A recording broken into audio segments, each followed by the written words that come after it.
République démocratique du Congo. Ngai wabino samba olonga de père et de mère nazane sengo yakoye babino ebele à travers la République démocratique du Congo, à travers le monde pona kolanda. Ba sango na bino ekolo Congo lokola na momesano. Merci mingi na fidélité pe confiance bozoko ba kopesa biso.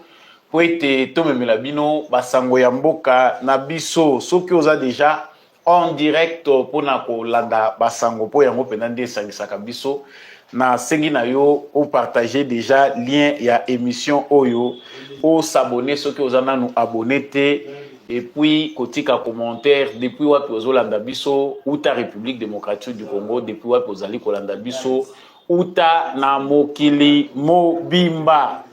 Justice yanzambe et ratakate, justice yanzambe motomoko te aishapaka na contrôle nango wana ezalaka bamo célèbre ya samba olonga ya mbweta kota na émission oyo pona biso ba croyant tolobaka nzambe basakanaka na yete. On ne se moque pas de Dieu.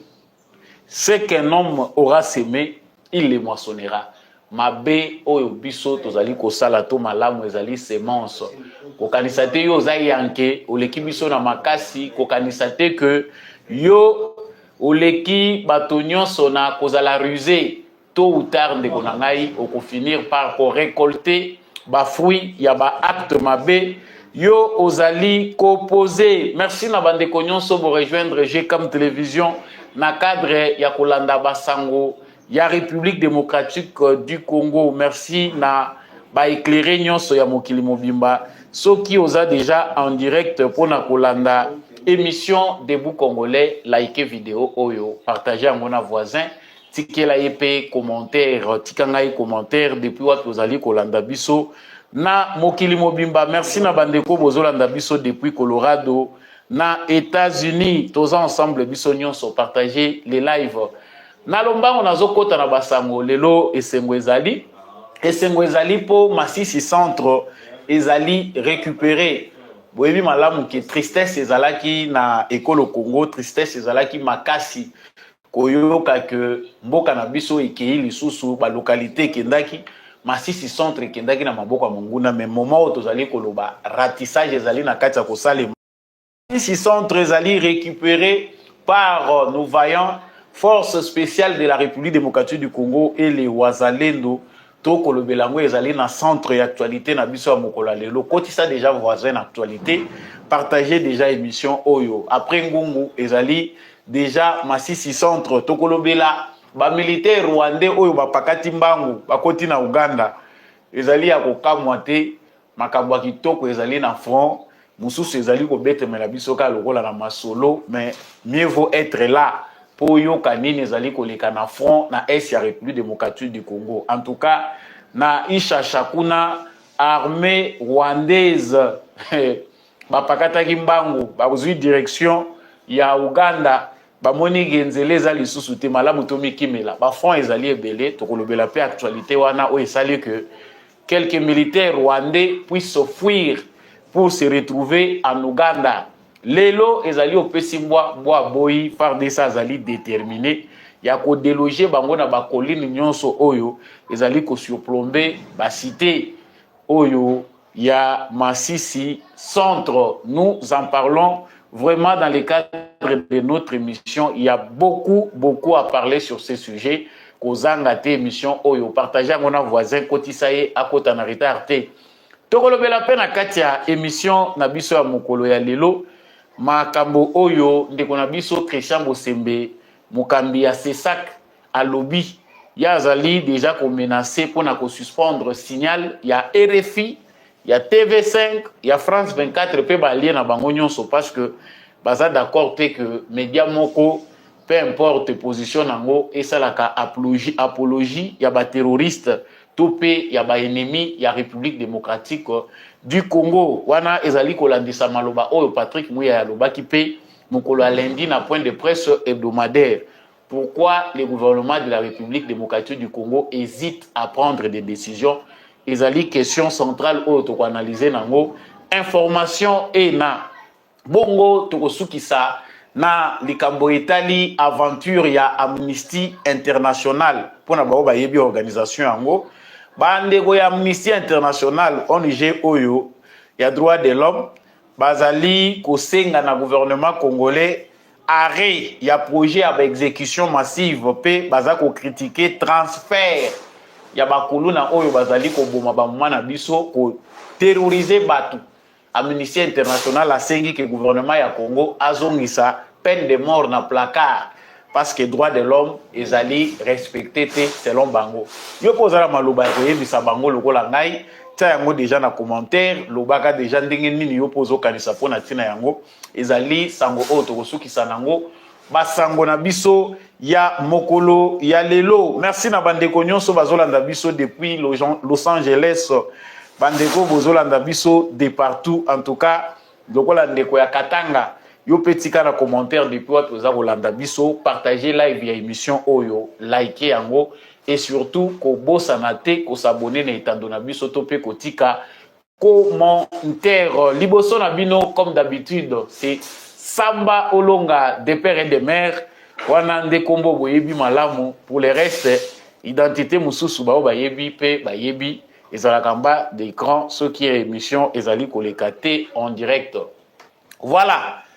Nauti koloba awa na sommaire que lelo émission à lelo ezaki toko parce que basango pe ezaki toko.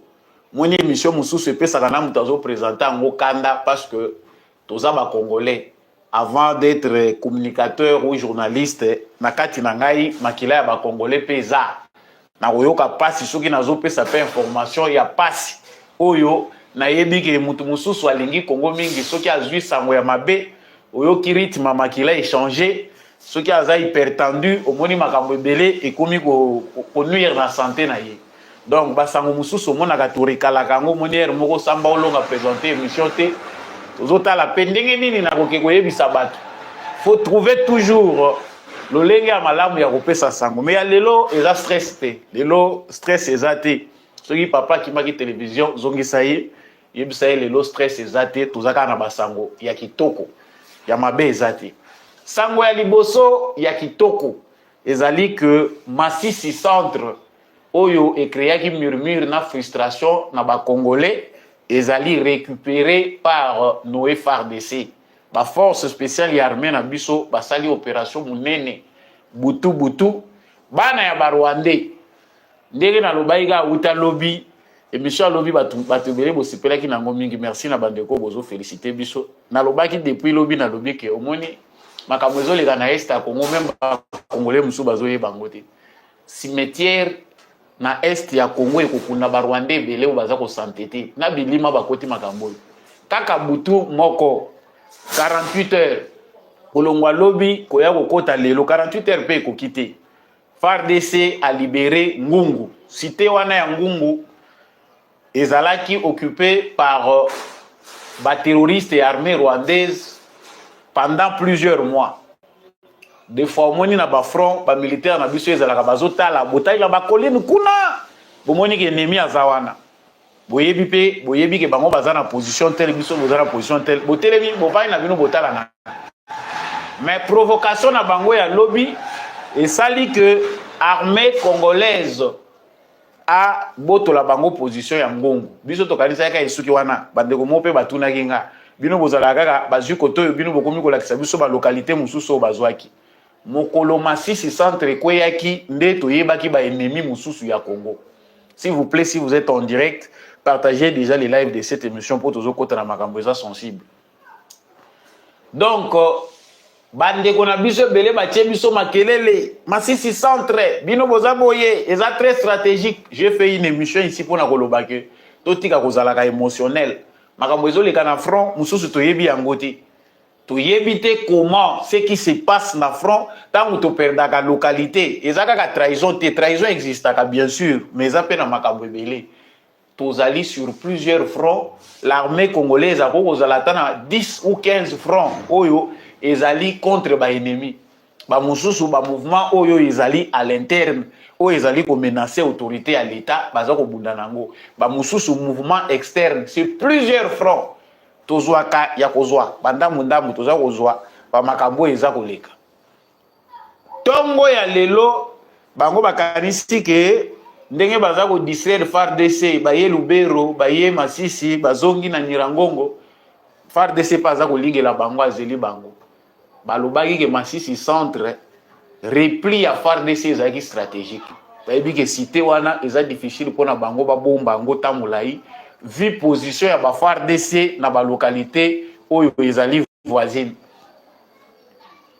Lelo na tongo ya lelo l'État va se réorganiser baye bandenge nini po babongisa blobi baya koyokisa bino mutema pasi que bazui déjà les sous batieli bino ba administrateur ya sika des Rwandais vont diriger de nouvelles cités. FARDC yeli bango lokito oyo nanu bazelaki te. L'État va installer artillerie lourde na bango va consolider position parce que ceux qui position sur le plan militaire, ceux qui posent position, il faut bon consolider en gros, c'est-à-dire bon avancer, bon tirer ma barrière pour que même ceux qui ennemis aillent, position on est déjà consolidée. Donc les ont terme militaire, mais ce peut te commis déjà pour apprendre malem en armée. Donc ceux qui posent localité, les alakate bo suka wana il faut bon poussana, bon consolider position na bino wana nde bo piki wana ennemi fois à la musika pour bino position na bino ezala consolider et n'avait pas encore consolidé bazwaki na makati wana te. L'état lobby de fait ya ngungu ba digérer yango lelo toyoki que Masisi centre eza récupéré. Boyebi que eza difficile ngana expliquer na kota kana ba détail pour te permettre bande ko na biso ba critiquer to za la peine à réserve. Na lobaki na émission elekaki que l'armée congolaise c'est une armée où ils ont respecté les normes humanitaires. Lorsqu'il y a des Congolais de l'autre côté ou des populations civiles, notre armée ne bombarde pas. Mais comme le Kola avait la faiblesse, et pas il y a des Rwandais, c'est-à-dire qu'ils ont visé la population civile. La population civile est comme un bouclier protecteur na bango. Ceux qui ont dit qu'ils ont un état de faiblesse, ils ont la population. Ils ont na bandaku ya bato pour armer a attaqué Bangote. Mais lelo nzoto bitumbe bundamaki corps à corps. Ba betani corps à corps eza pendate que artillerie lourde, c'est-à-dire bozana cité bozo beta na nzoto guerre. Ce qui a fait que on les a délogés bazambangu. Bitumbe ezali ko se poursuivre na ba colline avoisinante parce que ceux qui batiki bango na cité pembeni nzinga ya cité ba kosala ndenge bazo salaka na saki. C'est-à-dire bazana ngambu. Géographie ya Nord Kivu bato bayebi kuna bayebi ke ba chaîne ya ba montagne ezali mingi voire même ba frontière na biso na Rwanda ba chaîne ya montagne wana irandaka stratégie militaire des fois compliquée na stade moko boye ba engin o eza ya makasi po emate vanda na bangomba na okomona distance o ba engin lourd etikali na oyo ba militaire bazo mata po bakende ko se positionner vous verrez que moi net différence ezate lokola na ba terrain o eza plat. Boyebi que ceux qui vont avancer na bangé na bino na ba équipement na bino nyonso emati mais ya biso ceux qui bozui position bolingi bo mata na ba colline ba char de combat na bino ba camion na bino munene ba blindé na bino eza na ba bisika mususu ezoko kokoma wana te. C'est parmi ba défis oyo il faut qu'on relever dans les jours à venir pour na maîtrise ya géographie na partie wana est de la République démocratique du Congo pour que notre armée parvienne à maîtriser la situation sécuritaire et puis sa biso paix durable. Il faut géographie wana ezala intégrer la stratégie na biso la défense nationale. Donc armée rwandaise à perdre mokola lobby na lelo des commandants. Biso to komi déjà na Baïbou déjà na Baïbou. La bonne stratégie consiste à neutraliser ba oyo bazali ba chef de troupe. Ça dit ceux qui bitumbe bundami mikolo bokoyo kaka ke un commandant RDF éliminé. Commandant moko azali ko mener ba M23 éliminé, ça fait partie des stratégies ya ba FARDC. On élimine les têtes. Bazana possibilité té une fois que chef fois za ko mema troupe ba éliminer ye troupe na ye za en débandade.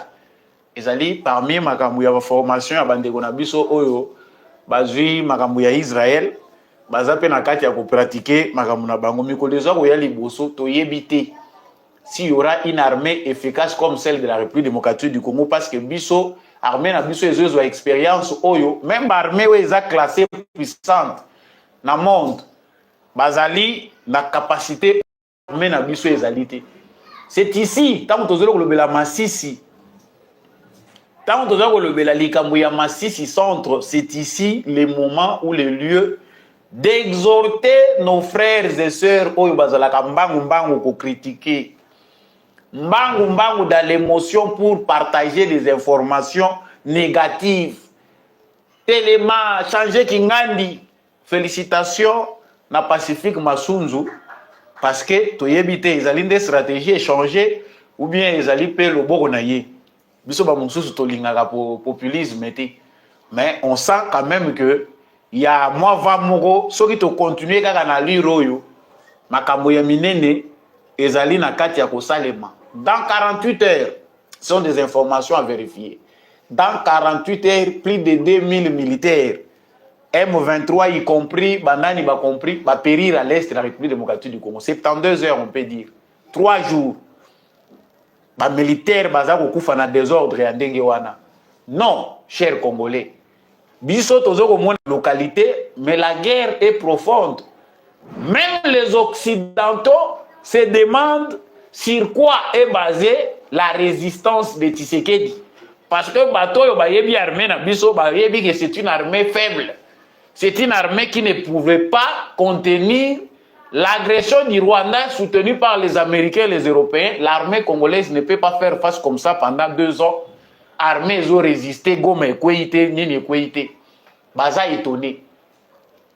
Oyo, biso toza ko mono tozo kanisa eza défaite ya Rwanda. Eza défaite ya Uganda. Il y a Rwanda, il y a États-Unis, il y a Europe. Otolobi toko banda kotanga bangwawa, toko bomba lisusu te. Que non processus ya Rwanda, yes ceci non, faux, mensonge. Les armées du monde, oyo bazali ko entourer stratégie ya Kagame, baza awawa na kati ya Sony.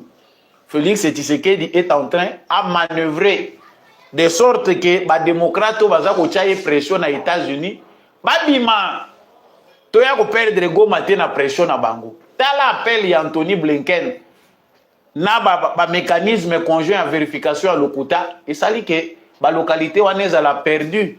Si Félix Tshisekedi continuait à écouter les Américains, non écouter les cessez-le-feu, nous n'aurons que nos yeux pour pleurer. Heureusement que c'est quelqu'un qui connaît, qui maîtrise aussi bien l'art du camouflage. Bande kona biso ebele o baza ko mikosa ba opposant, baza na mitema na bango na kati ya kozela ke nini Goma ekweya. Ba grande ville ekweya po ba yebisa Tshisekedi voilà, to yebisa ki yo, tembeleki yo, tetute seleki yo. Kende ko négocier au boyi, tala koto mimimboka. Il y a des gens qui attendent ça contre la République. Batu bazali baza kozela. Mais prouesse mususu naza kolubawa eza kosala ngesengo ezali que na babataille ezali mené lobby na pression militaire côté ya Ishasha dans les Rutshuru ba militaire ya armée rwandaise baza stationné côté kuna ba sentir fait et l'équipe makasi pression parce que bato ba yebi peut-être territoire à Rutshuru tokoloba que Ishasha ezali na groupement ya Mbinza na territoire ya Rutshuru. Pression et l'équipe militaire, ba musu ba longoli ba tenu, ba mususu ba kimi, c'est-à-dire tokobeka ngoni ni défection ou bien ba vivaka na Uganda. Le militaire rwandais fuit ba kei ko se réfugier na Uganda. Bino moko bozwa nanu bo comprendre aliro yo makambo ezoko kende. Dans 48 heures, FARDC na biso a récupéré Ngungu, a récupéré Ishasha, village ya Karambi, colline ya 3 antennes, une partie ya Kimoka, lelo tozui Masisi centre. Là, bato bazaka na bolingwa Congo koleka biso, bazo le beloko mokoti. Ceux qui aiment les Congo plus que nous qui venons communiquer ou les autres Congolais, au bavanda kakimia soto moni mois de fête. Bato wana ba moni angote. Allez voir la communication des RFI. Allez voir la communication ya ezalaka nani ndeko na biso oyo bato mosusu babengaka soudanais soki Steve Wemby. Là, ils sont timides lorsqu'il faut parler, il y a prouesse, il y a armée. Non, selon l'armée congolaise, des territoires, bazoko kako citer même des territoires en côté. RFI, pe azako tanga lobby, selon la. Mais lorsqu'il parle du Rwandais, ou il parle de l'armée rwandaise, bazali n'entente, il y a comme marché bamo. Là, il donne des précisions. Na loba qui lobby na dénoncé qui complot na bango. Ba lobby Masisi, nous sommes inquiets, inquiétude des anini. Il y a prise, il y a Massissi par l'armée rwandaise. Massissi, c'est un territoire grand tel qu'il est, la localité est Nakati. Mais comment imaginer que Bino Bozako le territoire Oyo, Bolobi est basé en Onyonso, sans tenir compte des positions de l'armée congolaise. C'est-à-dire, l'objectif vise à démoraliser les Congolais, décourager les Congolais. La mitu à Congolais va sentir, peut accepter des défaite. Wana biso sa tozomona bongo tokobanda kwa kile Tshisekedi et omoni ke guerre eza psychologique, guerre eza médiatique. La conséquence de ça que bomoni ndenge agitation ezalaka na ngamu na biso ba congolais soki to perdre ba localité. Il n'y a pas que la trahison, il y a aussi un complot médiatique. Biso tozolela kaka omoni Tshisekedi azosala eloko te balongola Kingandi. Oui, les traîtres sont là, il ne nous appartient pas, nous n'avons pas de preuves suffisantes pour toloba ke longola Kingandi longola mususu. Mais Mouto Yazako information qui est le premier d'entre nous à être mieux informé, c'est Tshisekedi. Des fois, vous direz que ça y est court. Chers Congolais, à ce stade-là, nous devons comprendre que Nini Ezali Koleka, Banani Bazali ko perdre, c'est nous qui perdons ou c'est nous qui sommes dans les émotions. Moi, j'encourage beaucoup Bandeko Nabiso Bazali de faire des fois même peu Bango Baye Baka stratégie. Pour les passer, yo moni munguna zo menacé, mais stratégie à bateau bazali kolo yebi angoti. Il y a toujours un décalage entre ceux qui donnent les ordres et ceux qui les exécutent. Moussou peut sur terrain, azo mona peut-être plus mieux que oyazo peut ça ba ordre. Moussou peut sur terrain, azana ende na compréhension te ya koyeba qu'il y a une stratégie derrière les ordres qui nous sont donnés. Ramutu na mutu garder bande na yo. Garder esika na yo ozali. Yo soko militaire ya mulongo à moins qu'il y ait trahison wana beta colonel wana Masasi soki trahison eza bino moko boyebi déjà ordre beta yé Masasi na nzoto quelqu'un qui vous trahit vous perdez vos frères vous devez les tuer bozela te ke baya ko kangaye po baya ko juger na ndolo te wana il faut akufila na front mais ezali stratégie pe derrière omoni moko makambo ezoleka neti Tshisekedi aza ko agir Neti aza ko agir te, ça fait partie aussi de la stratégie. Parce que si vous voulez réagir kaka mbangu parce que l'ennemi a attaqué, sans que vous calculez conséquences, il y a vous reposer, vous tombez dans une défaite. Voyez maintenant que dans l'espace d'une semaine, nous nous sommes contredits nous-mêmes. Bato va communiquer qui va musu va changer langage mbangu. Mboka ikufi, mboka ezoko kende. C'est quoi awa? L'échec est orphelin. L'échec est orphelin. La victoire, réussite est communautaire. Moutounion soit la ka esengo ezalaka ya biso nyonso. Échec nde ezalaka ya mutu te. Wana armée na biso eza professionnel te. Armée wana eza yango te.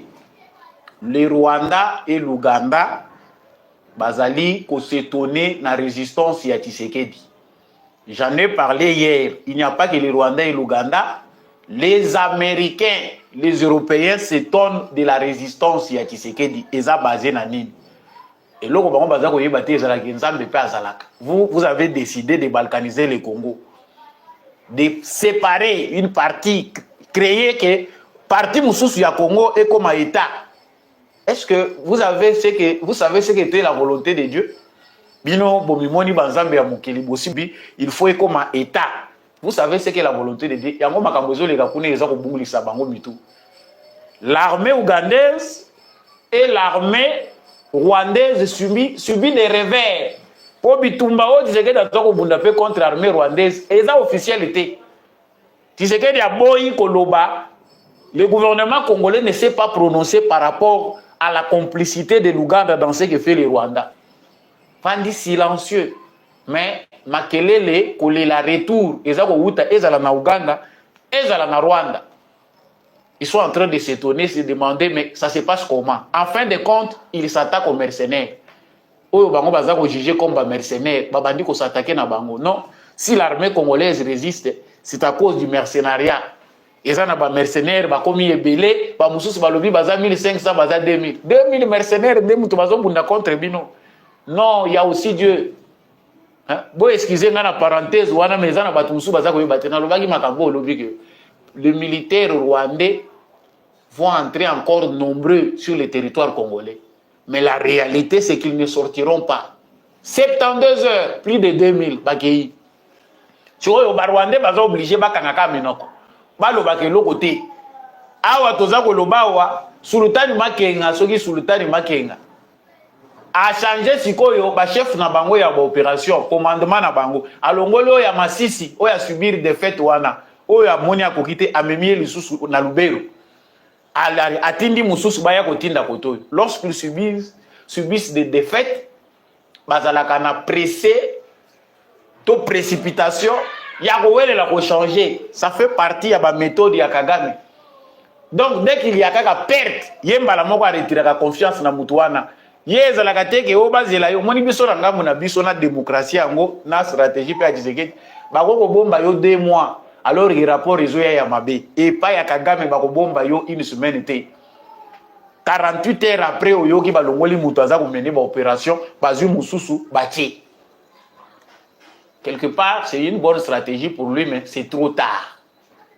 Plus ndenge tolobaki lobby frustration ezali ko augmenter na kati armée rwandaise plus baza ko kota vers des bandades. Plus bakobanda koboya koyaka na Congo ebele bakobanda koboya bakolingaka lisusu te koyaka na Congo parce que bayebi que à l'est du Congo ils ont cimetière. Faire passer un effectif de 4000 à 7000 bayaka kaka bayaka kokufa. Stratégie za malamu nyonso tokobwaka kaka te mais boyebaka ke batikaki bango bakota avec raison bayebaki ke bakokota mais ebele bakobima te. Awa toza koloba bibembe o awa YouTube ezalaka soko bandi kolakisa ba photo ya bato bakufi na banini ba bloquer chaîne na bino balingaka ba sensibilité te. Mais bibembe ya ba Rwandais eza ko se multiplier des commandants RDF bazali ebele. Et on parle ici aussi à Bitagata où ezali libéré na ba colline où ezali ko surplomber Rwangara ba se replier kuna. Plus de 17 corps. Pour moni mobile ya guerre ezali que mobilité mais na kati ya guerre soki ndeko akufi il faut boluka bo mema corps bo rapatrier bo kende nango bango bibembe mususu ezotika lawa donc farde sa kondela bango biso to sito lobi ke abattoir o bango bandimi bakotawa soki guerre esili en tout cas nous serons bien servis par l'Est de la République démocratique du Congo pour ma belé ezali sous plus que fertile. Po nyonso ezo kenda parmi kuwa nyonso ezalaka na kati na biso ezalaka mabele ya vitamine ya kosakana te yango ekobotisa ba pomme ekobotisa la biso madesu ekobotisa la biso biloko ebele l'après guerre au Congo il faut qu'on ait une vision pour na komona ngo l'Est de la République démocratique du Congo va encore réfléchir tokolia ba pomme élevage ekosalema kosakana te naza koluka mabele bokabelanga ata terrain mopanzi wana. La guerre est aussi là de manière, l'ordre est aussi surnaturel. Et aussi, mais l'ordre est surnaturel. La résistance qu'affiche Félix Tshisekedi face aux Occidentaux est allée hors du commun. Nous ne pouvons que reconnaître aussi la présence de Dieu à l'est du Congo. Pour eux, ils ont humanité. Moutou faire face à Yemoko, Aza tetu à l'obi non, Naboyi. Face à l'Américain, ba anglais, ba français, plusieurs européens et voire même des Congolais. Ba salipe bloc na bango, ba ke ba sangani na ba payawana, ba lobi, soga boito éliminé. Et l'autre stratégie dont nous devons parler, awa, peut-être au biso de Zagoye Baté. Moi, pendant plusieurs années, Rwanda na Uganda, ba wele lagi ba boto lagi leadership ya Congo. Lelo toyebi ba pays oyo ba s'afficher ba la kisi que bangonde mutu bazali ko menacer leadership o ezali naturel o eza incontestable ya Congo na région ya Grand Lac Le Congo doit occuper une place, la première place. En Afrique centrale, Mobimba, où un pays où il faut faire face à Congo. Congo, il faut occuper. Mais les pays voisins, côté un complot international pour que le Congo n'occupe la première place. Et il est là s'afficher. Le lot il y a non seulement le Rwanda, il y a l'Ouganda, il y a le Kenya. Kenya peut afficher. Et en quelque sorte, même l'Angola à côté de nous, bazape kokoti sa idée na Angola. C'est-à-dire leadership ya Congo ba éparpillé ngo na ba pays oyo potentiellement baza na vocation anati. Pour biso Congo, to dépendaka na ba petit pays, c'est absurde. Dans la méchanceté ya occidentaux. Dans la loyenge na bango, mais awa à cause d'un homme il s'est imposé à sa manière, pas de manière brutale. Na sala kaka comparaison na musée. Na lobaki loko wana mikoleleka ki awa bomoni secrétaire d'État américain dans un moment très crucial a eu téléphone à Bengi Tshisekedi. C'est maintenant que nous avons les informations que makambo yebi Tshisekedi ezali pas énervé. Batouana ba yebi renseignement malamu, ba yebi à quel moment énerver quelqu'un pour le pousser à la faute pour baya kokoya likolo na ye. Les plans des démocrates visaient l'élimination déjà de Félix Tshisekedi.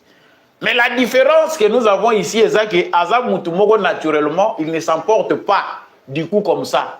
Aya Nego décidé avec le temps. Mouzé a commis cette erreur-là. Raccrochage au nez. Raccrochage. Décrochage au nez. Pouf! Secrétaire d'État américain, il y a époque wana. Ah, Kabila Katelinga téléphone. Ok, total a ce qui a résisté. Nous avons pleuré Mouzé Laurent Désiré Kabila. La décision a été prise à partir de ce moment-là aux États-Unis.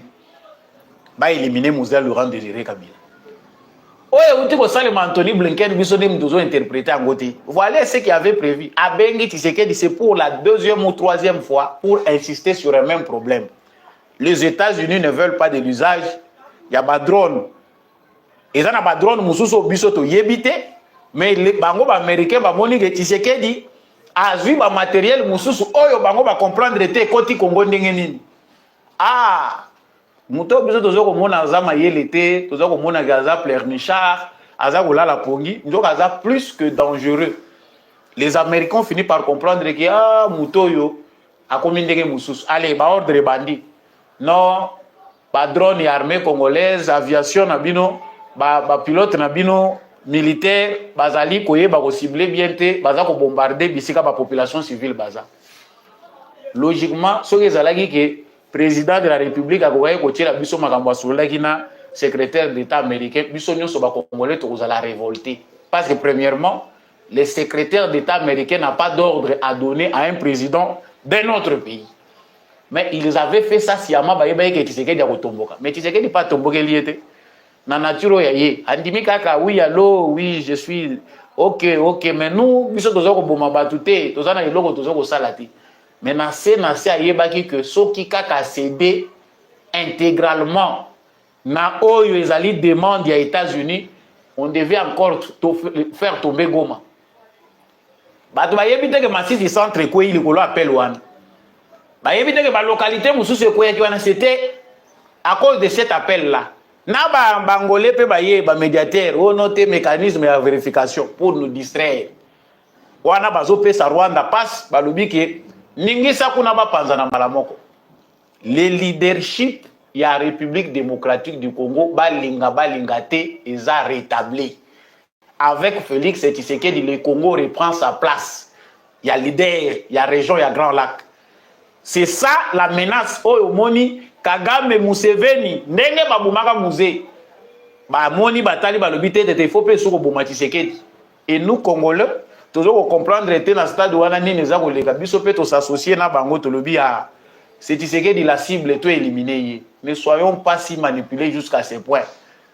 Ce pays le kolobela pe ba ligne mususu ya front lokola Masisi centre qu'est-ce qui se passe après ndenge to perdaki yango to kolobela ba position ya ngungu to kolobela penda moi mingi makambo eleki etali est ya République démocratique du Congo.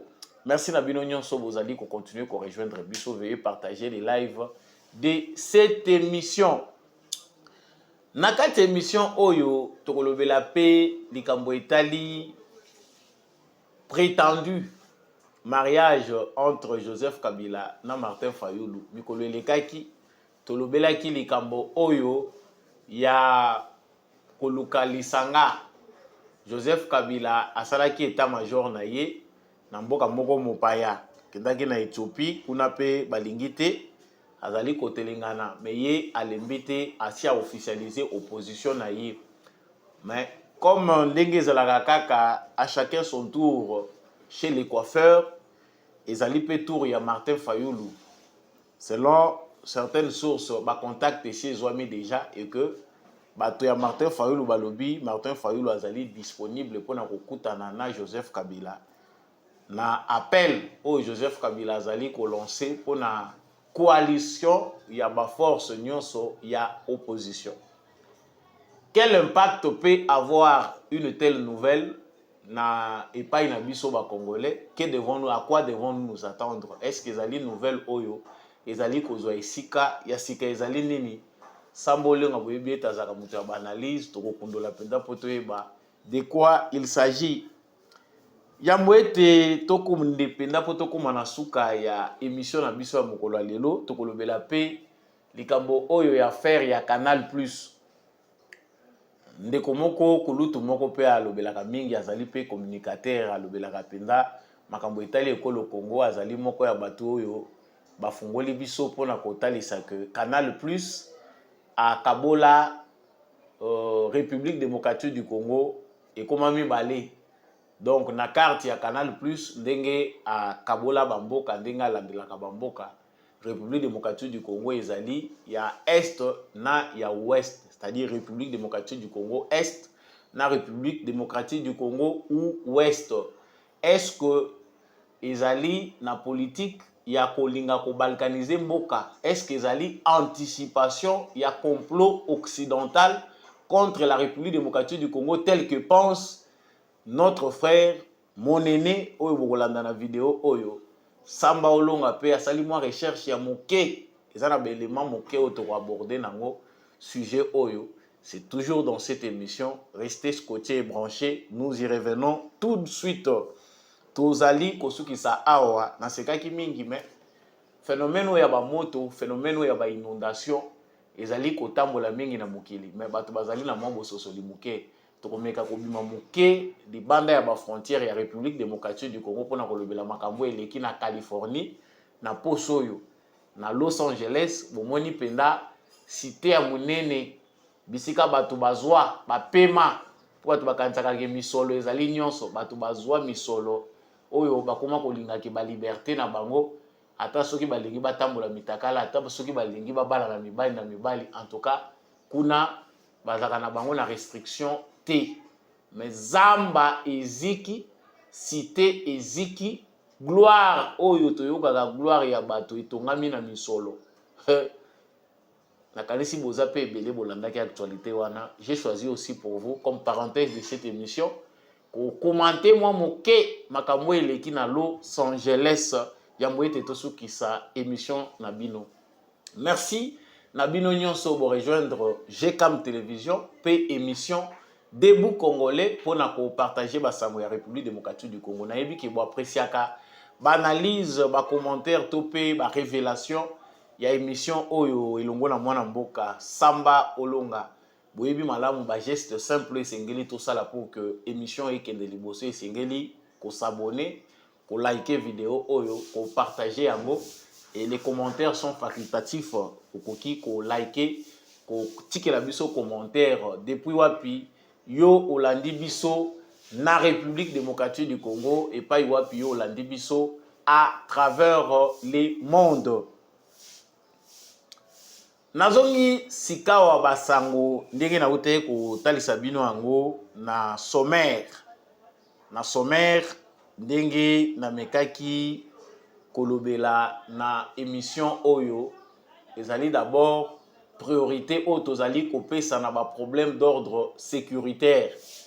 Est ya République démocratique du Congo ezali en proie na ba bataille multiple au tozali ko mener contre l'armée rwandaise officiellement, parce que ce n'est plus à cacher, liboso tozaye koloba que l'armée congolaise combat des mouvements rebelles. Mais ici, il n'y a plus de raison d'évoquer le M23. Il s'agit bel et bien de l'armée rwandaise sur le territoire congolais.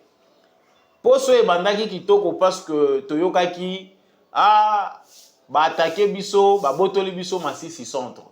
Il faut koyeba que ba territoire ebele ya Nord Kivu ezali cible ya armée rwandaise pour na koluka kwa élargir to pe ko étendre zone où ezali sous contrôle na bango na objectif o baza nango ya ko occuper ba grande ville.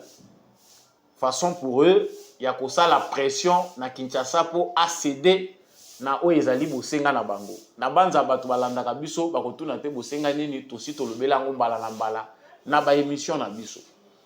Poso yo ezalaki na bisengo ezalaki pe na mwa mawa et puis tozongeli esengo to s'encourager parce que toza ba patriote. To monaki Masisi centre okweya na maboko ya ennemi. Après une journée, ba FARDC ba reprenaki contrôle ya Masisi centre et après ba perdre ango les sous. Et en fin de compte, ba bataille, ba contre-offensive ezalaki lancée sur toute ligne de front.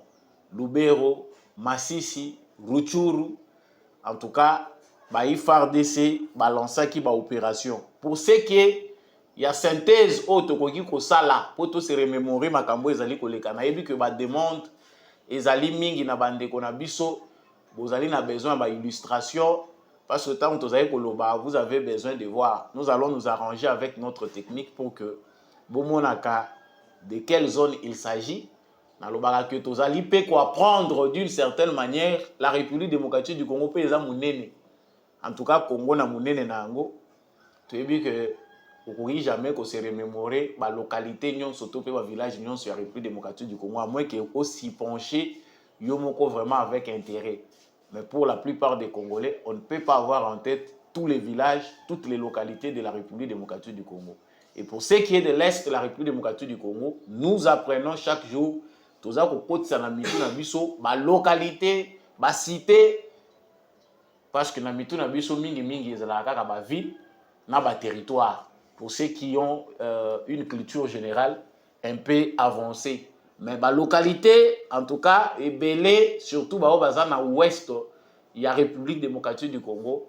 La guerre à l'est du Congo nous apprend notre pays en profondeur. L'actualité nous montre que consolidation, il y a position, il y a Mufunzi sur les hauteurs de la cité de Rubaya. Oyebi ke boyokaki pe toyokaki biso nyonso Rubaya kala. Rubaya babotola, Rubaya ekoma source ya approvisionnement en minerais. Minerais nyonso bazali ko exploiter, toyokaki rapport, il y a plus de 160 pages. Il y a Nations Unies kotalisa que les Rwandais exploitent du jour au jour les minerais comme les coltans na site wana minier ya Rubaya. Minerais wana nde ezali ko permettre bango ke ba s'approvisionner, bazali ko zwa pe mbongo ya kofuta bato bango bazali ko utiliser na guerre oyo bango bazali ko mener. Et pourquoi pas ko s'armer davantage. Rapport wana pe ya Nations Unies ezali ko talisa comment ba acquaintance ezali déjà entre le M23 et l'ADF, ba cité nanga kuna. Na fongola moi parenthèse moké pona bandeko mituna eleki. Ngai actualité soki na moni yango flou. Nous na comprendre ngote nazalaka presser akoya ko welela te. Peut-être nous autres na ba réseaux sociaux tozalaka nous avons aussi besoin du buzz, atteindre le plus grand nombre. Il faut aller essayer de tourner les choses kotia moi coefficient de dramatisation, mais je n'avais pas encore assez d'éléments, pas assez d'informations pour na koloba penda en toute franchise makambo etali Corneille Nanga. J'attendais des confirmations, il y a ma source officielle. Parce que Nanga, ceux qui a solo, ils allaient ndenge balobi. Poto yoki, où ils allaient confirmer, ils allaient que Babimaka, sous contrôle, il y a Rwanda na Uganda, vers des pays où il y a Rwanda na Uganda, bayebi. Donc, ba déplacement na bango, ils allaient contrôler. Mais monsieur Nanga avait cherché à se déplacer de lui-même, à kende vers un pays qui ne contrôle pas. Itinéraire où il va payer ça bango. Donc, bazal rôle ba prisonnier. Bien qu'ils alliés de Kagame, ils sont prisonniers.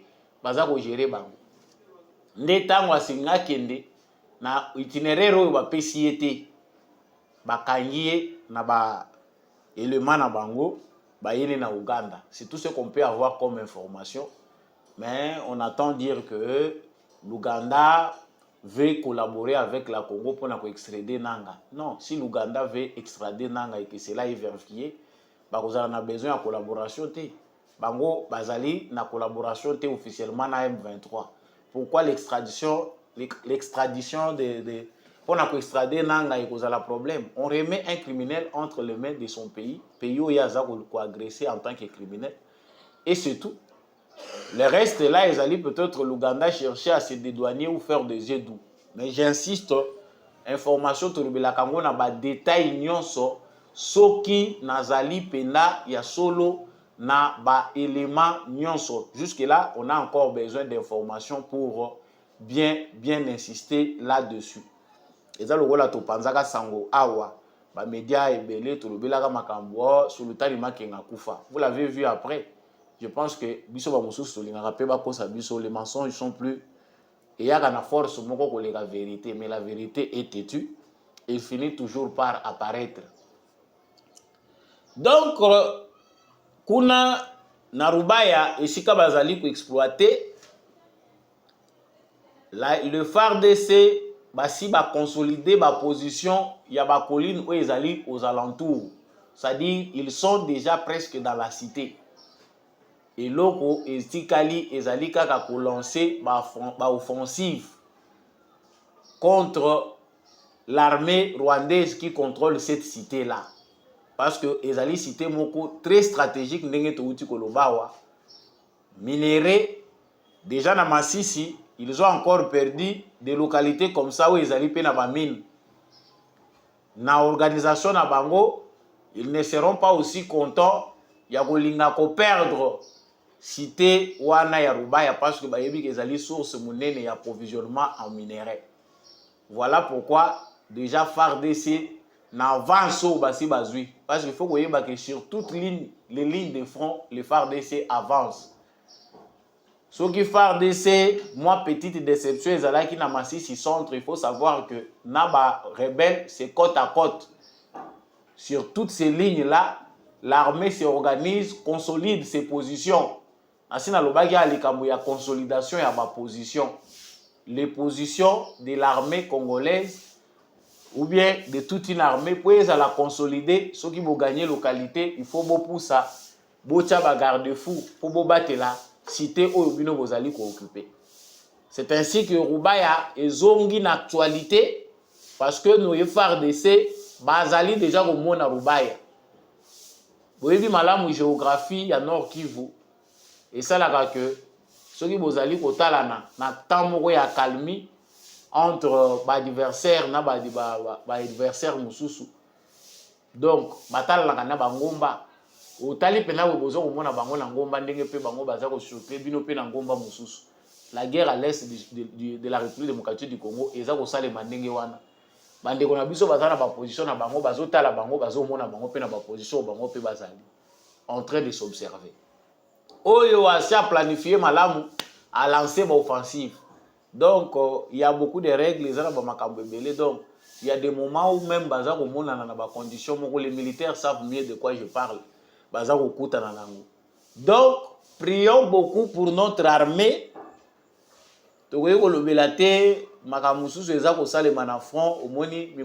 Insister ici au patriotisme. Il y a des choses à dire et des choses à ne pas dire. Pourquoi l'armée congolaise ne s'approvisionne pas aussi en armes sophistiquées? Lokola bango bazako kende kozwa bibundele. Bitumbe 18 dimensions mususu. Chaque jour qui passe à ces réalités, biso mabena biso eza monoko etoboka nyonso toza koloba. Mais sachons que si on peut avoir confiance en Tshisekedi, il fait vraiment des choses. Bato yo baza ko tala Tshisekedi kaza ko sala musala ba yebi que aujourd'hui plus les jours passent, plus la RDC fonce vers son indépendance. Et comme très crucial parce que aujourd'hui, la République démocratique du Congo peut s'approvisionner à n'importe quelle arme. Oui, que na point auto commune point au musée kendaka na réacteur nucléaire na biswawa apesi devoir awa na université ya Kinshasa lobby il faut to banda côté misa munduki. Laurent Désiré Kabila ba intention na yeta masuka ki motema na makambo ya Rwanda o baza ko utiliser, il était prêt ya ko banda ko tchaba chimiste ba physicien congolais ba expert congolais pour na ko banda ko monter ba arme ya destruction massive. Quelque part, on ne peut pas condamner une telle attitude. Même dans le contexte où on pense que le président Tshisekedi a contredire Bissoté. En tout cas, s'il faut avoir même l'arme nucléaire, il faut l'avoir. Mais les Congolais, peut-être en quelque sorte, ont une maturité où ils ont nécessaire pour nous banda. Et là, tant que nous avons avec des gens qui se disent opposants congolais, qui trahissent les pays, ou baza après les lois qui bobandi initiative ya ndenge wana pour contrôler mboka, baza capable ya kosala du n'importe quoi. Donc voilà, chers Congolais, nous devons vraiment travailler là-dessus parce que musala ya kosala les ali mingi. Musala les ali mingi ya kosala parce que l'armée de la République démocratique du Congo doit travailler sérieusement pour que na dimension oyo barmé mususu moderne komi ezali kosenga na biso vraiment secret défense ya solo ezala jusque là tozalaki na mutakala. C'est petit à petit en construisant avec la nouvelle philosophie que vient d'amener Félix Tshisekedi avec nos jeunes militaires na ba congolais patriotes mususu pe bazaki na armée. On peut aujourd'hui avoir une armée digne de ce nom avec aussi ses secrets de défense. Pour biso tozaki na secret de défense c'était. Biso nyonso yebani na Rwanda. Renseignement na biso nyonso ezali ko dépendre pe na Rwanda. Rwanda aza ko contrôler muto aza ko gérer renseignement militaire ya Congo. Tout est géré là, les Américains, les Européens. Mais avec Tshisekedi, on peut aujourd'hui s'attendre à des secrets aussi pour une armée professionnelle et digne d'un pays indépendant. Donc voilà pour ce qui se passe na Rubaya. Pour ceux qui veulent avoir les informations, toyebi na Rubaya bientôt, toyebi quand ça peut prendre une semaine, ça peut être demain. Boyoka ke Rubaya ezali récupéré par l'armée congolaise parce que détermination ezali. De l'autre côté, na Masisi centre ba combat ezalaki na Kaongole ezali donc ba village ezali très proche na Masisi centre ezali bisika o bitumbeza ko bundama. Soit les FARDC récupèrent Masisi centre, soit bango va consolider. Bitumbeza li ko continuer kuna. Et na Ngungu ezali lisusu secrète, l'armée congolaise a consolidé ses positions. C'est-à-dire so ba lobi consolider c'est que batiki cité baké musika. Ceux qui moni porte-parole ya armée a commis la cité wana c'est que cité ezali vraiment totalement sécurisé. C'est que wana population ko kozala kuna likama moko ekoki kozala lisusu te. Le deuxième point que nous abordons dans l'actualité d'aujourd'hui concerne cette aventure. Nous avons bien une aventure parce que ezali nango d'ordre à distraire les Congolais. Et si mi nango te, mais mieux vaut plutôt le bilango parce que ça fait partie de notre actualité. Joseph Kabila, qui a longtemps œuvré dans le silence, Joseph Kabila, qui a fait 18 ans de règne, après 6 ans d'absence, où Félix Tshisekedi qui l'a succédé gère le pays et il a un deuxième mandat en cours, Joseph Kabila réapparaît, à réapparaître, mais avec un état-major déjà complètement détruit. État-major ya Joseph Kabila ezali sous-souté, ba professeur ya université oyo basalaki ye, ba scientifique congolais, bato pena basalaki état-major na ye, basi ba traversaki de l'autre côté, ba ye ko batama na union sacrée ya Tshisekedi.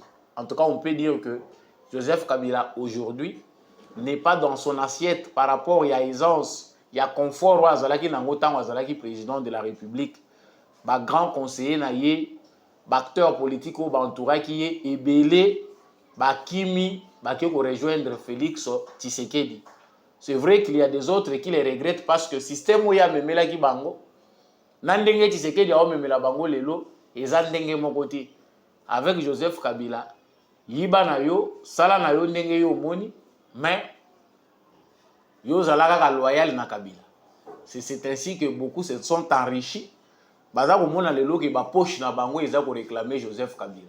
C'est pas la même chose avec Félix Tshisekedi parce que Félix Tshisekedi aujourd'hui pression populaire, il y a peuple aza ko pese confiance comme on n'en a jamais vu avec un autre président. Eza ko sala que il doit aussi exiger beaucoup, il y a des collaborateurs na yena bato baza ko entourer. Voilà pourquoi certaines personnes, bien qu'au sein de l'Union sacrée, bazali kotala, bazali kokanisa Joseph Kabila. Mais ici, on peut dire que politiquement parlant, Félix Tshisekedi a réussi à déboulonner le système Oyo, il y a Joseph Kabila. Déboulonnage ici et Salamaki, la machine politique de Joseph Kabila a été détruite. La machine sécuritaire qu'il avait laissée pour que Félix Tshisekedi n'ose pas, Soka Meki, Torosala coup d'État, on va les tuer. On peut dire qu'à 90%, Félix Tshisekedi a réussi à détruire l'armée à Baroubé Rona Kabila. Aujourd'hui, l'armée est composée, bien qu'il y ait encore des traîtres en son sein, des commerçants qui se sont transformés en militaires, des politiciens militaires, mais on peut dire que Félix Tshisekedi aujourd'hui a bougé beaucoup de choses. L'armée n'est plus celle laissée par Joseph Kabila. Donc, on est là qui façon à biso koloba que monsieur Joseph Kabila azali penda lisusu te na ba moyen politique. Azali lisusu te na ba moyen politique oyo ekoki ko permettre ye asala na Félix Tshisekedi a bougé Félix Tshisekedi comme il en avait l'autre fois. C'est ainsi que Kabila, qui était ici à Kingakati, Kabila l'homme fort, qui s'est promené Chinarambo, Raïs, Azako Tambola pendant que Tshisekedi était président, a vu son influence diminuer, détruite par Félix Tshisekedi. Coalition FCC Kache Koufa, FCC Panzana, et Belé Bakota na Bango Union Sacrée, na premier mandat, majorité à Kabila, et Basculaki. Mais aujourd'hui, quels sont les moyens dont dispose Joseph Kabila pour à se relancer dans la politique à l'Obaki? Aujourd'hui, il veut coaliser à Lingui pour réunir la force et l'opposition. C'est là la question que peuvent se poser les Congolais. Tout le monde, Joseph Kabila, Ayambi Moïse Katumbi, Ayambi Claudel Lubaya, Azali Koyamba, acteur politique. Et cette fois-ci, Toyoki soupçonne le but que c'est au tour de Martin Fayoulou. Martin Fayoulou, nous le savons bien, qui, du reste, Azali quitte pour na Joseph Kabila. Nous avons vu la rencontre Moussoussou et Salami déjà en Europe. Martin Fayoulou a rencontré Moïse Katumbi avec d'autres acteurs politiques. Ils ont échangé. Bazali na vision, selon eux, Bango va présenter Bisso na média. Yakolinga Kosala front commun pour chasser Tshisekedi, qui est devenu un dictateur, qui veut s'accrocher au pouvoir, qui veut obtenir un troisième mandat, qui veut changer la constitution. Mais est-ce que Joseph Kabila Zali Moto Oyo a Sengeli pour Nalelo qu'on se présenter comme opposant? Il y a Félix Tshisekedi et puis qu'on réunir les opposants pour barrer route na Tshisekedi pour ça la troisième mandat tout a changé constitution. Je pense que ezali question to ko tuna mwana abotami na 2000 te, ezali question peut to ko butana ko tuna na mwana année 90 te, ezali question to ko tuna na congolais mature te. Les Congolais sont assez matures pour donner la réponse à cette question. Joseph Kabila est en train de faire du maquillage par rapport à l'entreprise criminelle qu'il est en train de mener. Joseph Kabila aujourd'hui est déjà connu selon les dires de Tshisekedi, qui est le mieux informé de tous les Congolais, qu'il est avec Kagame. L'AFC, c'est Joseph Kabila, selon les dires de Tshisekedi. Joseph Kabila est avec le M23. Le M23, c'est Kagame. L'AFC, c'est Joseph Kabila, qui a accepté d'apporter des béquilles na Paul Kagame. Mais comment ce monsieur-là, qui est accusé d'être l'ennemi du pays, de créer une rébellion pour soutenir la démarche de Kagame, déstabiliser les pays via Kagame, se permet de réunir les acteurs politiques. C'est-à-dire il veut élargir son champ pour azalaper la branche moko politique. C'est ici que nous devons dire attention na bandeko yo bazako kende kokutana na Kabila. Exil forcé ezalaka ya Martin, na bengi yo combien de fois? 3 fois. Comprenez que yo moko foye belo nyo za kopona. Eza déjà na batu, bango moko ba s'exiler sur base ya comportement na bango. Ba yebi que soki ba yawa anera ko tsa bango maboko pour des activités subversives. Bato baza kolinga pour renverser le régime où ezali légitimement et légalement établi. Tangu yo zali kolinga oza kokanisa ke eza moyen ya kosala chantage na Tshisekedi ke oui l'état-major de Fayulu accepte Fayulu peut rencontrer Kabila. Ozali kotala sima malamu otali Faden House. Oui, politique a mutema mabe pe ezalaka. Oui, we kolinga ke na mutema mabe likunya lokola Tshisekedi akoma président na mema yeka katisu kangana yetu kotika te. Mais oui, mutu pa akufa ka traître ya nation. Pe histoire esili. Awa ndenge toza koloba wa séparation ezali déjà entre batu oyo bakoki kondima kosala opposition républicaine contre Tshisekedi en aimant le pays. Et ceux qui acceptent l'ancien ordre yakala, ezali ordre ya ba belligérant, ordre ya batoyo ba yebi que ce qui est simbité na activité démocratique tokokende na zamba. Tokoki kozwa mandoki pour toya ko se retrouver le sous na pouvoir. Êtes-vous prêts, vous acceptez d'aller rejoindre ces messieurs? Ah, lobby comme exilé politique, on a témoigné tozonga na Congo ezate, Tshisekedi arrête des opposants politiques. Katumbi ye suke komi belé na mutu lokola nga. Ya jeune boye ki paka na ngote po biso tozaka na bastille na biso. Na mandefu na suki na kotika na nga boye. Peut-être ça peut trouver normal les autres kota na cadre style. Mais soko moni komi ya tata mukolo, omona bato bakomi kotuna qu'est-ce qui ne va pas avec lui. Nous les jeunes, moi marge à manœuvre ezalaka. Natiki boye, natiki eza style na nga. Mais ya Kabila ya ba mususu bakomi kotuna, est-ce que akoti biloko moko boye? Est-ce que azo kosala nini? Vieux Martin Ngonga yangoyo, toyebi na biso que politiquement, vieux Martin Fayulu ne représente presque rien dans la scène politique. Mais bazindisa yo te jusqu'à tel point que lobby nango tokomi kotanga yo parmi le M23. Cher Martin Fayulu, baleza na kana yo.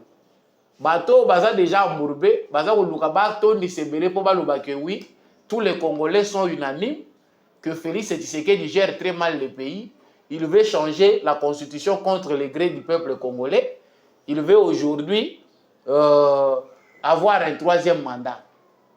Toyebi ke Kabila et oazo sala yebi na yeka kozonga ka le sous-président na Congo te. Toyebi qu'il n'en a pas les moyens politiques parce que Tshisekedi a l'équipe na kosala politique, mais il a les moyens financiers de déstabiliser le pays. Awa elongwe Katumbi et kominde Kabila. Est-ce que Kabila o biso toyebi Kabila a les moyens même, il y a politique naturellement, il y a pour réunir, pour convaincre Bango sur un but précis.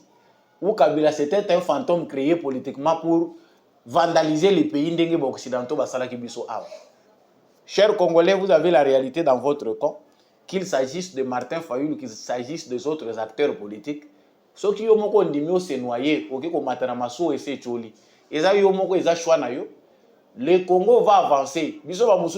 Parce que Tozali Bachantre et Tshisekedi, non, nous voyons comment le pays va. Tshisekedi na stratégie oyaye, ba politiciens et belé, basi ba komi ba mort politique. Ceux qui ne veulent pas accepter leur mort politique, baza ko s'agiter pour créer un vent de déstabilisation contre le pays. C'est ce vent-là qui va encore les emporter davantage. Boke ko lukanini libanda. Tshisekedi mutazongi sa Katumbi yao, mais Katumbi yewana libanda. Est-ce que Kabila qui fuit aujourd'hui oya komi ko telengana bakomi ko kangayo baluki ba kangayo na bamboka ya bato awa Kabila bakomi ko luka ko chaye maboko na mboka ya bato ndenge toyoka ki wana il a été amené manu militaire balobi ba activité na yo awa na Ethiopie to lingite Na Namibie ndenge moko te, nous ne voulons pas des activités où ekotia biso en difficulté na ba pays. Ozo sakana na diplomatie ya Tshisekedi eza héritage. Tata na ye asa sala ki filet ya munene. Tshisekedi aza kotambola na filet tata na bango déjà sala ki Etienne Tshisekedi c'était un grand politicien. Il lui a laissé une base solide. Ba pays nyonso moni ba komi kolinga kokota lisusu makambo ya Congo te, ba komi koboya. A ozo mona bazo pêcher bato lokola na kati. Opération Ndobo eza pe même na ba acteur politique.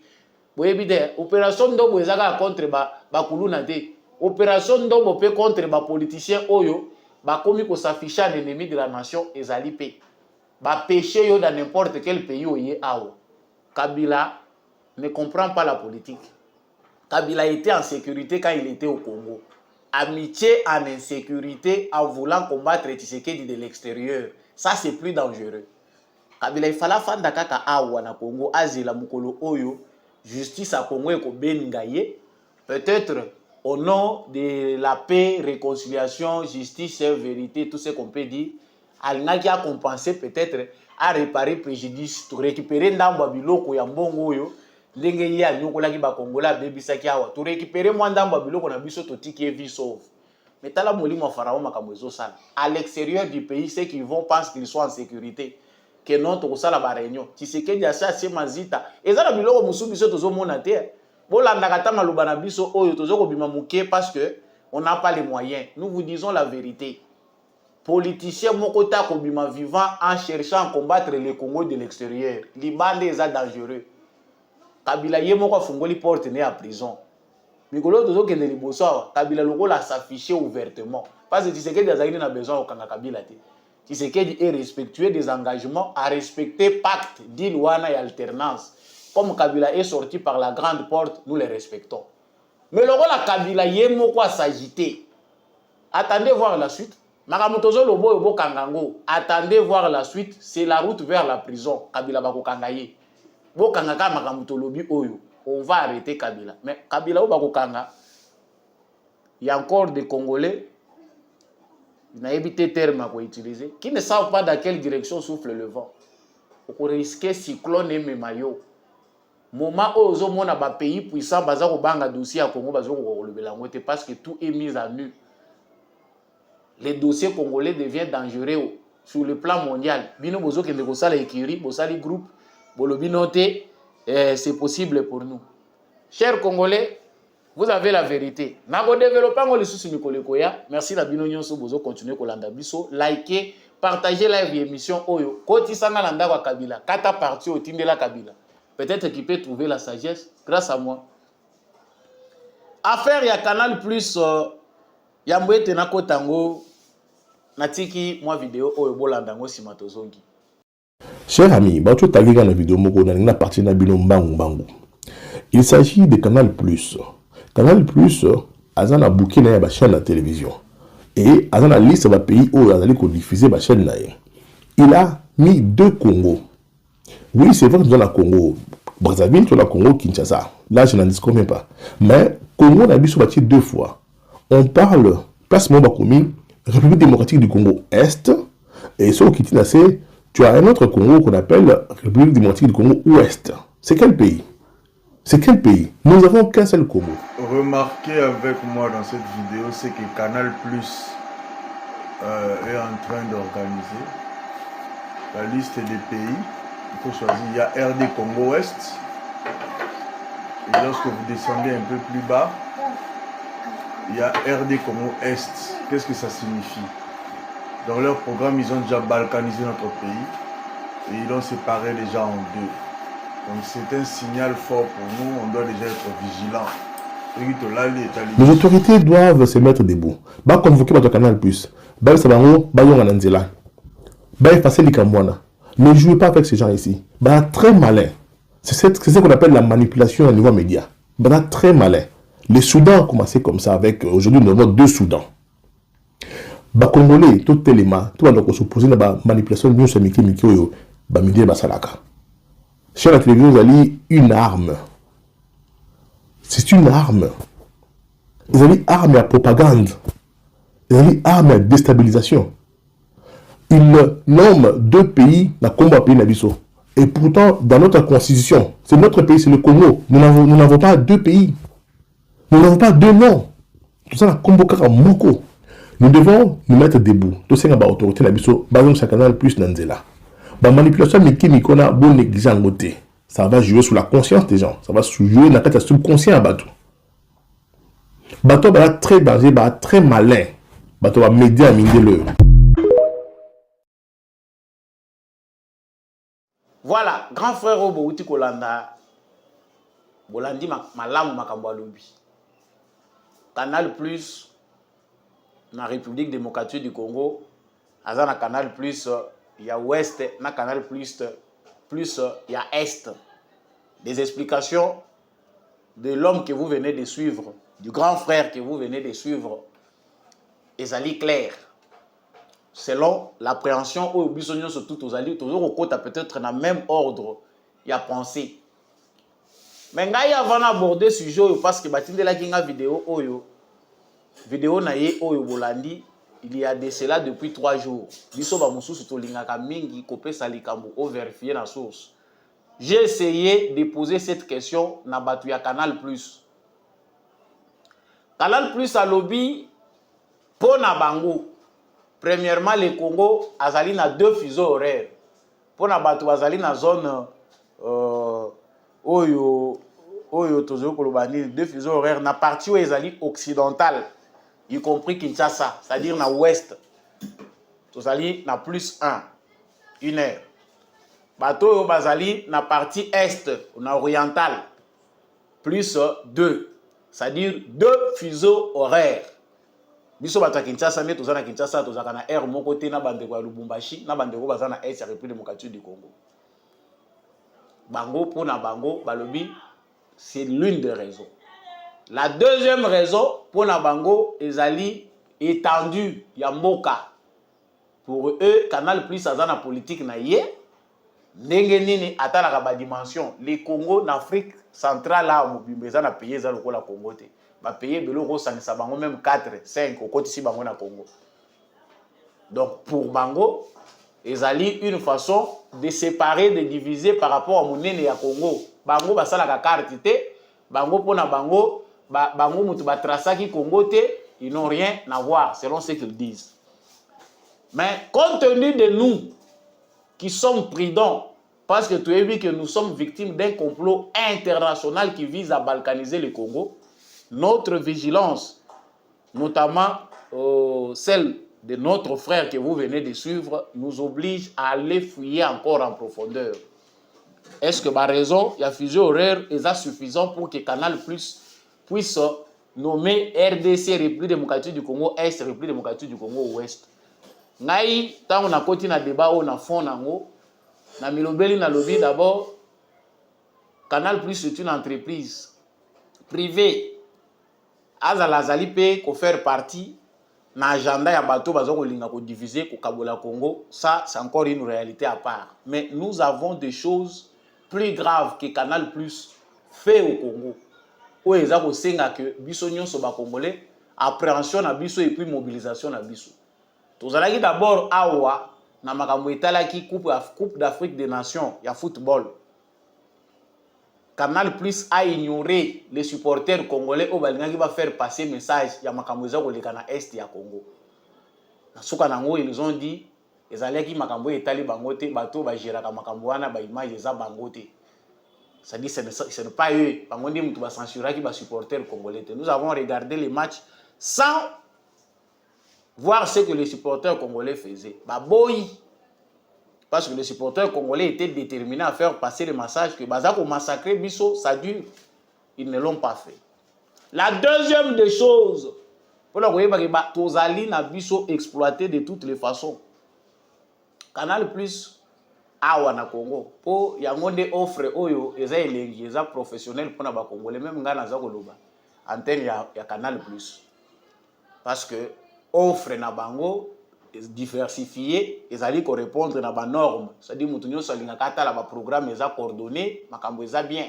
Quand vous voulez des documentaires, présenter. Quand vous voulez des enquêtes, on vous présente. Vous voulez des séries télévisées, il y a Bolingo, on vous présente. Vous voulez de la pornographie, on vous présente. Olingi politique, Bapesio. Olingi football, Bapesio. Voilà.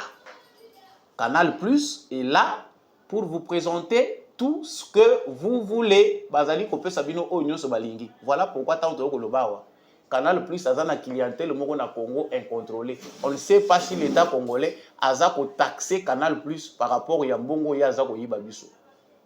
Rwanda Zaka Pembeni Wana Bandeko Bazana Este Bayebi. C'est plus moins cher qu'il y a même des Congolais qui souhaitent acheter un bouquet à Rwanda parce qu'ils ont moins cher. Au Congo, c'est plus cher. Ministre Nabiso ya politique, ministre Nabiso information, communication, médias, Bozaka Namboko. Awa lelo Canal Plus, tozo ko loba kaka tozo ko loba. Mais il faut que tu aies des détails pour te dire qu'est-ce qui se passe enfin. Nous sommes surexploités. On n'exploite pas seulement nos mines. Mais baza ko exploiter biso même na ignorance na biso. Ministre Nabiso ya politique qui basa maliba, je le cite. Est-ce que makambo eza koleka na ba secteur na bino oyoyo bomona ka makambo eza koleka connexion internet awa toza koloba wa Canal Plus akomi na Canal Box ye pa za ko offrir connexion internet toza surexploité congolais baza ko yiba ka minéré na yete mais baza ko yiba biso na muke o tozo zwa lisusu connexion internet eza na no luxe na Congo luxe tango tozo loba wana.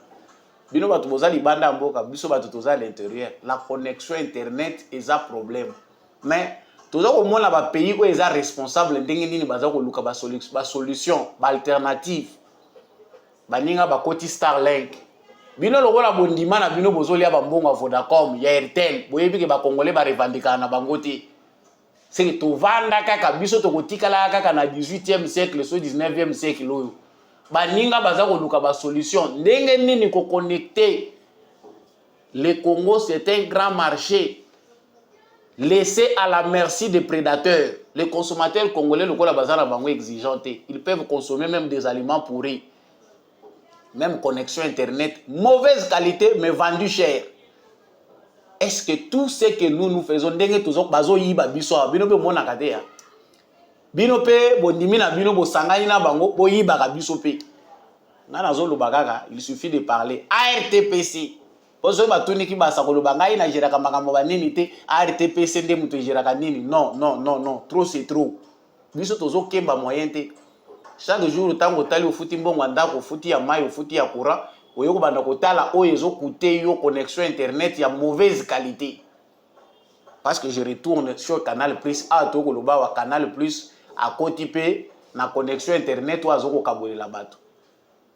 Oyo oya eza illimité en fonction ya ba matériel oza ko utiliser ezali ndenge bazali ko ça peut booker ceux qui par booker ceux qui ba benga ka ndenge nini. Là encore c'est de l'exploitation sous la barbe et les yeux du gouvernement congolais. Bande ko na ngai biso Tokoloba Canal Plus pamba ezali gouvernement congolais. Oh, il faut tout le yango. Ça ne va pas. Ba pays à baninga même nzinga baza ko avancer. La connexion internet comment est ko la luxe pour na biso même dans la ville de Kinshasa. Ba faire eza ko beba. Likolo ya connexion internet. Maintenant nous parlons de Canal Plus Oyo azali na complot ya balkanisation. Parlons des autorités congolaises qui pour la plupart ba ministre na biso ebele na ba bureau na bango baza ko réfléchir pour na bonheur ya ba congolais. Ils réfléchissent pour leur propre vie. Na ko sala tananga na zo par nanga na somba lupa quelque part na bomba appartement nanga na Belgique na bomba ceci pour lobi na yebite qu'est-ce qui peut venir pour lui il a gagné sa vie. Ça me fait très mal. Nous parlons de sujets mais toujours comme sango na soukate. Canal Plus alinga ki azala déjà discipliné par le gouvernement congolais depuis longtemps kozulaye déjà ba mesures radicales. Soki lelo ba kati Canal Plus sur toute l'étendue du territoire congolais, c'est vrai. Il y a des emplois que nous allons perdre. Les Congolais, nous allons frustrer, mais en tant que pays, nous allons trouver d'autres alternatives. Nous se prendre en charge de tout là. Mais biso tozo sala ngote, la Canal Plus même si c'est vrai que balingi ba balkaniser biso et que Canal Plus porte ces projets. Nos gouvernants aussi, bazali responsables, ils ont accepté ça. Parce qu'avant Canal Plus, Aïkoma, République démocratique du Congo Est, République démocratique du Congo Ouest, bino bokanisi que ministre, il y a politique, il y a information, la communication, basée informée, ils sont informés. Le premier responsable, ce sont eux. Moi, je cherche une source officielle qui peut nous expliquer. Non, il ne s'agit pas de Canal+. J'ai trouvé cet élément important pour interpeller ma ministre Oyo Bazali Kokamba Biso. Dans leur bureau, ils ne font rien. Tshisekedi, Boutumoye. Yo quand ça attend un régime présidentiel, le président va tout faire. Le président va tout faire. Le président de Moutakozala na bureau, na katena. Et ça a ceux qui a télémi à l'Ingri Koloba. Dans la vision du chef de l'État, son Excellence, Monsieur le Président de la République, Félix Antoine Tshisekedi Tshilombo. Tala ebele à ba loge. Bah tu référais. Et voilà maintenant que nous parlons de Canal+. Chers Congolais, c'est un vrai faux débat. Revenons à nos chers moutons. L'exploitation va continuer tant qu'on n'aura pas de ministres, de gouverneurs, des Congolais, lorsqu'ils prennent les responsabilités, azakola la pongité. Tshisekedi tozako dédoyer batwalo baka. Nyon se photo tchana timutwa Tshisekedi pona nini bolongola ka Tshisekedi te. Nous savons que Tshisekedi souffre seul. Nyon se zo comme la Tshisekedi, c'est parce que nos institutions ne sont pas encore stables. Les Congolais ne sont pas responsables. Ba pesio parcelle ya pouvoir. Il a dit que ba pesio pouvoir nepo otambola kaka na cortège babanga kayo. Il n'a pas le temps de faire souffrir son cerveau pour le pays. Soka linga ya koloba makambo mboka omoni azui moi makambo la volée aya bimisi na média akoluka ba communicateur ba ko soigner image na ye. Non, trop c'est trop. Cher ministre ya penetique. Soka ya o makambo fibre optique banda boloba a o makambo kinki na matata ponyo o fibre optique o boy la connexion botiki biso bino bolia kaka mbongo na Vodacom. Bolia Kambongo na Orange, Bolia Kambongo na Bertel. Nous ne contrôlons pas au nom de la transparence. Les Congolais ne savent pas comment vous nous gérer dans ma campagne de télécommunication. Ça, c'est les cris d'un Congolais qui parle au nom de beaucoup de Congolais. Oh, bazar au monde a flou. Chaque jour, Vodacom nous escroque, RTL nous escroque, Orange nous escroque. Sous la bénédiction du gouvernement congolais. Na lobby ango. Ce to lobby, to lobby. Bo bongisa. Bo bongisa, c'est pas Tshisekedi qui va tout faire. Bo bongisa. Et puis c'est la honte. Tozoko tonga ba immeuble ya minene. Soko tali Kinshasa ndenge bandako ezoko bota malokola ba champignon na kati ya zamba. Oko imaginer te. Des immeubles se construisent dans la saleté. Tala bandako ezoko telema ya ba millions. Mais tout ça dans la saleté, tout ça mutoyer boy, azana ba comment vous pouvez attirer un milliardaire à boy, connexion banda bandi ko meka. Connexion banda na ba pays à baninga, ce sont des petites choses et ça sous problème. Si les opérateurs qui sont au Congo n'arrivent pas à donner la bonne qualité de connexion internet na ba congolais, Starlink essayer bon négocier na Elon Musk ce qui nini. Bon tela ba connecter biso na connexion satellitaire, la connexion ne peut pas être onéreuse comme ça. Toza ba bola ba exploiter ka biso lisusu na ba oyo bazolinga ba comme ba milliardaire sur notre dos. Nous avons dit Nasuki si awa na makambo eleki na Los Angeles bandeko ebele peut-être bakoloba sambolongo ki kolukani na Los Angeles était à biso. Pour ceux qui croient les temps sont durs, les temps sont mauvais. Ville wana ya Sodome et Gomorrhe wana na boyi soki bakoya koyoka ngai soki pe bakoya kosala ndeni. Mais ville wana ya Sodome et Gomorrhe wana. Ville wana ya Sodome et Gomorrhe ya bato bakanisi ke mbongo epesaka nyonso. Donc, quand vous avez l'argent, c'est déjà fini. Vous avez une catastrophe dans le monde. C'est le temps de reconnaître qu'il y a un créateur. C'est le temps d'obéir aussi aux lois de la nature, de respecter la nature. Bah, inondation, bah, tremblement de terre, awa, Californie, bah, yebi, donc, mboka ya batu bazwa, bango ba pema kambongo. Bazali Koloba, selon les commentaires des journalistes, plus de 150 milliards de dollars, il y a des pertes. Plus de 10 000 habitations. Et Ziki Namoto. Oh, Kanda Nzambete. La nature est en train de se rebeller contre l'homme. Mais l'homme ne change toujours pas. Bolingi Bate Abino Ndengeni. Et ça, on a fait du monde de mais Bobongo la mitema. Bato Balingi ko imposer biso ordre moko contre nature. Ceux qui ont moni bosenzi na yo etindi yoke. Il faut obala na boisi moisi mibali. Et c'est logique. Mais tant que vous avez kolinga ke biso nyonso yo to banda ko tambola, muta tambola kazo kende liboso bino bolingo la kisa biso ke to banda ko tambola tozo kozonga sima ata bino moko. toloba o toloba te tika nzamba beta bino pour montrer que ezali leçon pour na biso nyonso bato tozo kolanda makambo wana. Tout est poussière.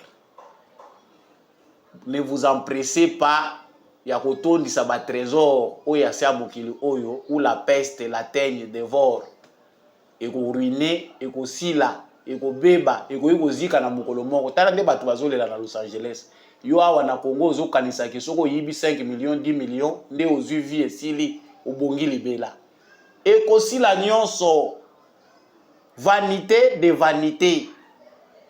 Ba mususu baza ko viser na bango ba millions wana te aza ko viser kaka ke na mwa point azali apema kaka na pema o nzamba pesi azwa lipa azwa mai ya komela. Mais vous gâchez la vie de tout le monde en volant des millions. Que Los Angeles vous serve de leçon. Richesse ya awa na siawa ezalaka vanité. Eza richesse réalité. La vraie richesse elle est spirituelle. Nous aspirons tous à l'éternité. Ezalita ya kote ya tena ko ya kolexela bino ngongebele. Merci na bino nyonso yo. Bolandi ndeko Samba Olonga depuis République démocratique du Congo. Merci na bandeko nyonso bolandi biso depuis mokili mobimba bandeko ya États-Unis, bandeko bozolanda biso na Canada, bandeko ya France, bandeko ya Allemagne, ya Suisse, ya Turquie, ya Suède, ya Irlande. Bandeko bozolanda biso depuis Dubaï, bandeko bozolanda biso depuis Japon, bandeko bozolanda biso depuis Chine, Afrique du Sud, Gabon, bozolanda biso na Angola, Congo Brazzaville, vous êtes au Sénégal, Côte d'Ivoire, Ouganda, vous êtes au Burundi. Je n'ai cité que ce pays-là. Yo peux reconnaître un commentaire. Olandi biso depuis Wapi, la République démocratique du Congo. Merci à tous ceux qui nous ont suivis depuis l'est de la République démocratique du Congo, principalement Goma, Bukavu, Butembo, Beni, Bandego ya Masisi. Vous continuez toujours qu'on a l'espoir que nous vivrons des temps meilleurs.